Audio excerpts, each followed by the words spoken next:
To throw is Ritter. And batted in the air. Caught. So this is 3rd and 6. Mahomes throws the cross. Is intercepted off the deflection. Brian Branch, the rookie, ties the game.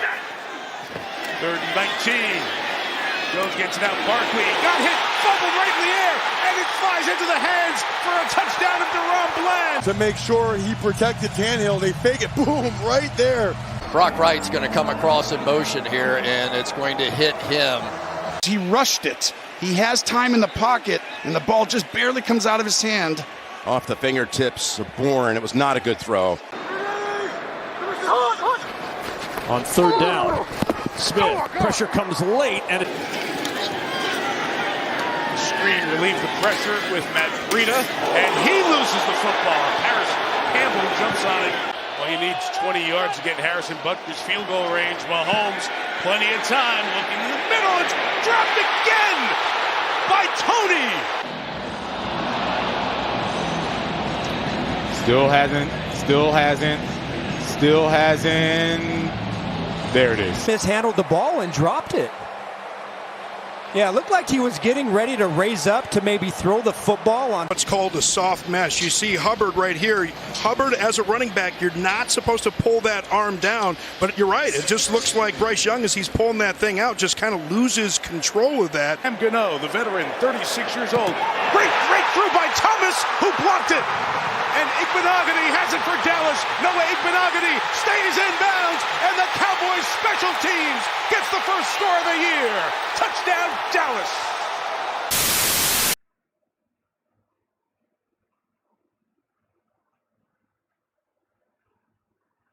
Yo, what the was that? All right, hooligans, grab the bubbly because you know it's time for another party with your boy TornadoMcRae. How y'all doing? How you living? Hope everybody is doing well. Week 1 of football is in the books. NFL, college, we all into it. We are fully immersed in the football season. finally! It's time. The pigskin's being thrown, hits is being laid, kick returns, interceptions, fumbles, letdowns. Carolina. But we're not talking about that. We're not talking about that today. We're not talking about that today. With the return of football, and I know a lot of y'all probably ask, hey, yo, what's ATFT? That's your football pocket. it's coming back. It's coming back. It's coming back. We got me and my partner. We working out some things, but it's coming back. Promise y'all. Promise y'all that. It's about damn time.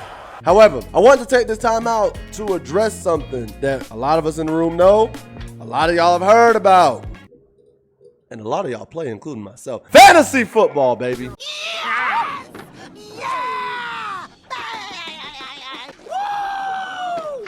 Fantasy football, and I'm about to put some of y'all on game. Ladies, especially.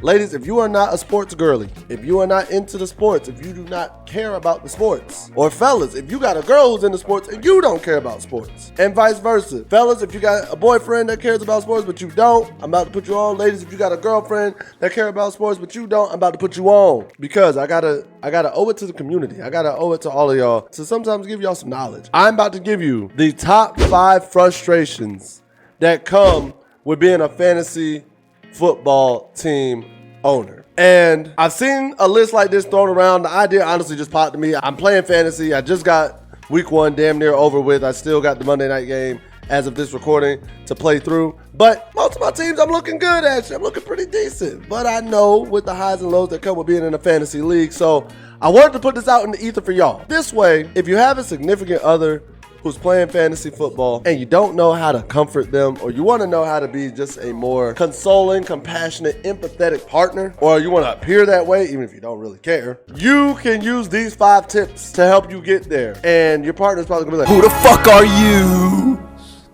Who the fuck are you?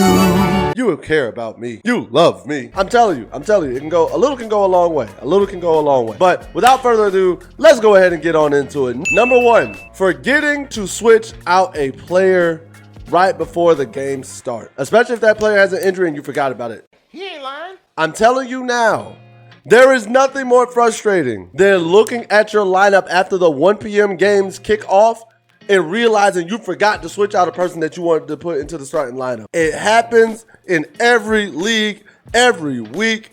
You can set all the reminders in the world, and you might forget. I'm telling you, it sucks. It's a gut punch because if we lose a game because of that player, now we feel horrible because we know we could have won. It sits in our soul all day.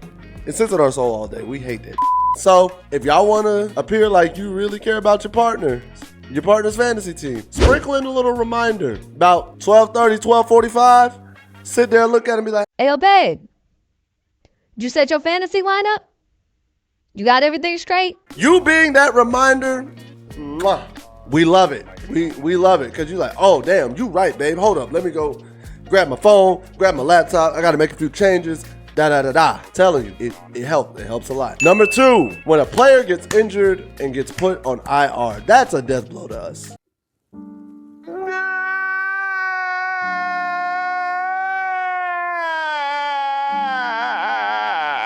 That's hurt. We feel like we just tore our ACL and are done for the season because it's one less weapon we have available, and now we're scrambling to try and find a replacement. We generally feel like a whole team owner in that situation, and it sucks. Especially if it's a star player. If it's our star player, if it's our most consistent player, oh my. Bruh. You might as well have took us out back and shot old Jeller, bro, because that hurts. It hurts, bro. I'm trying to put y'all on game, man. I'm telling you. That deals a devastating blow to any fantasy owner. So when you see your significant other just like mad or really, really sad and just like, man, like in a sad way, and they tell you, man, Michael Thomas has a sprained knee for the next 6 weeks. Michael Thomas, please don't get a sprained knee for the next 6 weeks. I got you on my team. But that is, you don't sit there and be like, okay, what's that got to do with you? Don't do that. If he is telling you specifically this player has an injury, it affects him because it's his fantasy team. Because the thing about these fantasy championships is really just bragging rights and talking with our friends. Just another thing to add to the group chat. Number 3, when a star player performs subpar. Oh my goodness. Y'all don't understand how much this hurts. This can ruin your man or your woman's whole day when their star player performs subpar, especially against a team that is significantly weaker and they should have had a bomb-ass day. That is just devastating. For example, Lamar Jackson this weekend put up 6 points. Damn. Lamar Jackson is projected to put up 18 to 20. He gave you a third of what you were projected to have. That sucks. You don't go and get a star player like Lamar Jackson to get only 33% of what you expect out of him. Yes, sir. This nigga spitting. You might be okay with 50% from your star depending on how the rest of your team does, depending on how the game played out, and depending on if your fantasy team can still squeeze out the win. You might be okay with 50% at the most. I mean, at the least. But when they go under that 50% range, 30, 20%, whatever the no. Star players performing like trash, playing like ass, Garbaggio, take them to the woods and shoot them in the face like, I'm telling you now, that's going to be day one. You're going to hear your significant other cussing like a they're going to be frustrated. They will be frustrated as hell. Because 9 times out of 10, the star player isn't on their favorite team. The star player is on another team. So now you're confused. You're like, why are you yelling at flipping Russell Wilson when you're not even a Broncos fan? Because I started Russell Wilson as my quarterback. And he's playing worse than what I anticipated. The man was supposed to give me 15. He's gave me 4. Sucks. And now Johnny from accounting is going to sit there and talk shit to me all week in the office. Talk about how he beat me when really I should have washed his ass. No. Number 4. You're not going to know this one until the end of Monday night. You're probably going to have to deal with this all of Tuesday. I'm letting you know now. Losing your fantasy game after the Monday night football game because of random player outbursts. Like going into the Monday night football game with the lead, but they have 1 player left that has to play in that game is some of the most stressful times of a fantasy owner's life. I'm telling you now, that is the most stressful time for a fantasy owner, especially if the game is close going into it. It's even worse if you need him to have a miracle, like they need him to have a miracle game to beat you. If you go in with a 30-point lead and Justin Jefferson has to give that dude or that woman 38 points, has to have damn near a Madden rookie mode type of game to beat me in fantasy, and they do it.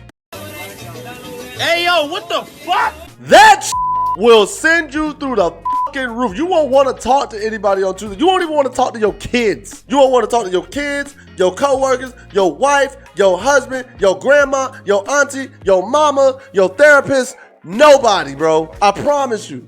You will be sick all of Tuesday because you'll be like, bro, this is some bullshit, bro. 99 times out of 100, that doesn't happen. I'm putting y'all on now. Watch the Monday night game with your significant other. If they are really relaxed through this game, throughout whatever's happening, the ups and downs, even if it's their favorite team, if they are really relaxed, they've already locked up their fantasy win. They have already locked up their fantasy win for the week. It don't matter. But if your significant other is watching this Monday night football game and he or she are watching it with way more intensity than they did for their own favorite team the past weekend or over the weekend, they got somebody playing on their fantasy team in that game, and it's about to make or break their week. I'm telling you now. I'm telling you now. And lastly, number 5. This will ruin a whole week. I've had it ruin my whole week. When your favorite team and all your fantasy teams all lose. Y'all don't understand, man. I need y'all to understand, bro. Look at me. Look at me. Look at me. When all of your teams, your favorite and your fantasy lose in the same week, man, this some old bullshit. Oh, you be ready to kill him. That makes you not even want to be associated with football until Thursday. You don't want to hear about football. You don't want to see a football. You don't want to touch a football. You don't even want to change the lineup. You don't want to do anything associated with football. No debates, no conversations, no Madden, nothing. You don't even want to watch ESPN football coverage because you're so pissed off, because not only did your favorite team take the L, now your fantasy teams, the teams you put together, at least your favorite team, you didn't build that. You are not the official GM. You are not signing the paychecks. You did not literally put that team together. Your fantasy team, that's you personally picked. That's who you personally picked. And if they lose, especially if they get washed, drugged, ran through the mud, it's not even close. So ladies and gentlemen, for your significant others, if that happens to them, here's what I want you to do. On Tuesday, go ahead, make their favorite meal, whether it's lunch, dinner, what have you. When they get home from work, have their favorite movie, rom-com, TV show, podcast on the television. Give them a hug and just console them and take their mind off of it. Be their comfort, be their peace, help them not even think about it. And if you really want to be some reassurance, be like, you know what, babe, we gonna get them next week. This ain't gonna happen again the rest of the season. Like, I'm telling you, because that loss, taking the multiple losses in 1 week, that hurt. That hurt. All right, and with that being said, those are the top 5 frustrations that you go through as a fantasy football team owner. Ladies and gentlemen, I hope y'all take this into account. I'm telling you, I'm putting you on game right now. This can make the next 13 to 14 weeks peaceful within your house or World War III. If you have a significant other that's into football like this and they play fantasy, I'm telling you, these 5 tips, universal. I'm just trying to spread the news so everybody is safe. Ain't nothing going crazy happening. Ain't nobody snapping on nobody over fantasy and football. We love it when our significant other supports whatever shenanigans we got going on, even if they don't know what the is going on. But guys, with that being said, I hope you enjoyed that content. If you did, make sure to like, share, subscribe, and hit that notification bell at the bottom, because as your auntie's favorite neighbor, she's got to know when I'm putting out these videos, because like a good neighbor, State Farm is there, baby, all the time. And let's not forget to continue on this road to 200 subscribers. I thank each and every one of you for hitting the subscribe button. Do it, bro. Y'all know y'all love these videos. Share it with your family. Share it with your friends. Share it on your page. Share it with somebody. Maybe they like it. If you don't, share it with somebody else. Like a chain letter. I don't know. But y'all know me. At the end of the day, what do I know? I'm just a skinny brother with 2 tats. Peace. Much love to all of you. I'm out.